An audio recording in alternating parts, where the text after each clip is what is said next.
De la BD avec un nouvel album du dessinateur et scénariste Alex Alice à la une francophone du 64 minutes.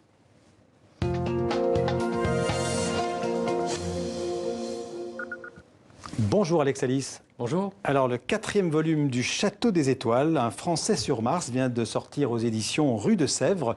Alors c'est l'histoire de Séraphin qui continue. Dites-nous en 2 mots, qui est ce jeune homme, Séraphin Dulac ? Alors, c'est donc le héros du Château des Étoiles. Dans cette série, je raconte la conquête de l'espace telle qu'elle aurait pu avoir lieu au 19e siècle. Donc, c'est une uchronie, c'est une histoire qui parle du passé tel qu'il aurait pu advenir. Alors justement, qu'est-ce que c'est une uchronie? Parce qu'en fait, il y a des personnages historiques, réels, dans votre, par exemple, Bismarck, mais en même temps, c'est une planète Mars complètement fantasmée.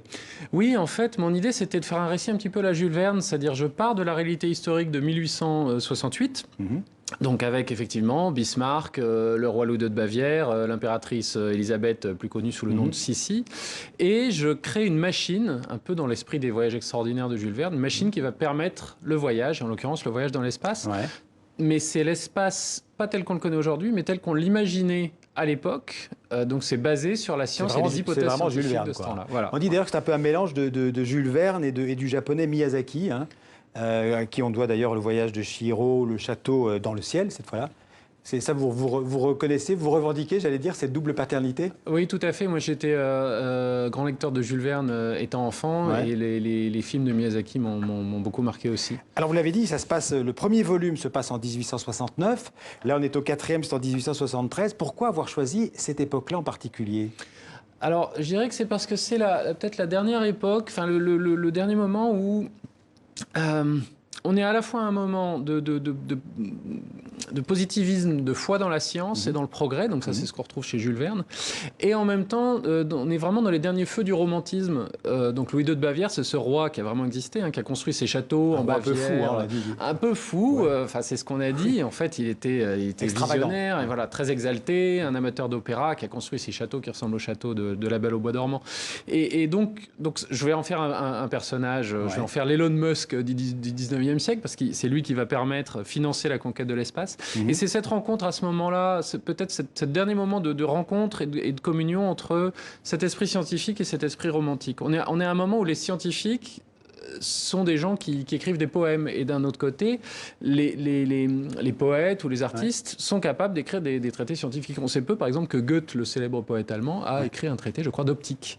Et voilà, donc c'est ce dernier moment de mariage entre ces deux instances de l'esprit humain. Alors c'est pas une époque neutre dans l'histoire de France, parce que c'est une époque justement où la France et l'Allemagne vont entrer en guerre.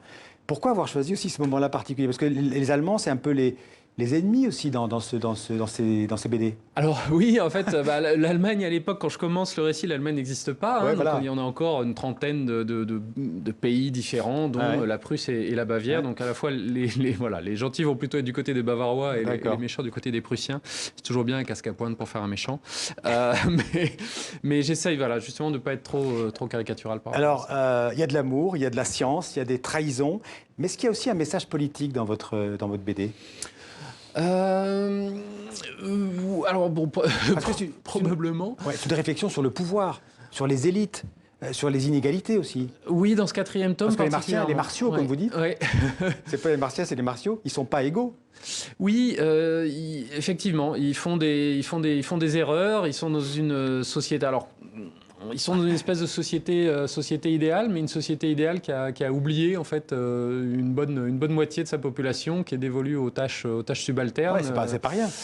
Et voilà, donc c'est un peu l'envers du décor que les personnages vont découvrir et vont essayer de redresser. Et alors du point de vue des terriens, l'idée c'est quand même d'aller coloniser cette planète Mars pour extraire de l'éthérite. Oui. Expliquez-nous. Alors, donc c'est Mars telle qu'on la voyait au 19e siècle. À la fin du 19e, en fait, quand on la voit dans le télescope, on croit voir des lignes droites à la surface de Mars. Et on se dit, tiens, c'est des canaux qui sont là pour amener l'eau des pôles sur l'ensemble de la planète. Et donc, on se dit, des gens, pour construire des canaux aussi importants, ça doit être une civilisation très avancée. Ça, c'est pas la science-fiction, c'est ce qu'on imaginait. C'est ce qu'on voyait à l'époque. Voilà, à l'époque. Et je trouve ça extrêmement poétique, et j'avais envie donc de développer développé cette idée d'une civilisation martienne avancée. Et évidemment, c'est là où je rejoins l'histoire de la Terre. On est au moment où va se lancer la dernière, grande phase de colonisation. Et donc, il est évident que si les empires de la Terre, particulièrement de l'Europe, découvrent une ressource mystérieuse sur Mars, ils vont vouloir... C'est aussi dans l'époque pour la colonisation. Alors, c'est une BD, dans la BD, on communique par image mentale. Oui. C'est intéressant, ça. En fait, c'est l'expression des peurs et des angoisses des héros.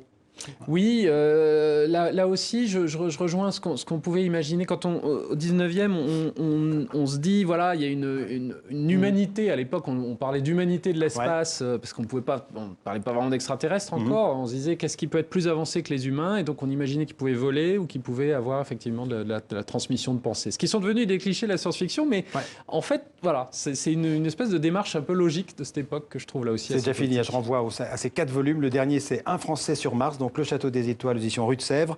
Une expo vous est consacrée aussi, je le signale, jusqu'au 6 octobre à la galerie Daniel Maguen, c'est rue du Louvre à Paris. Merci beaucoup, Alex Lalize, d'être venu dans le 60.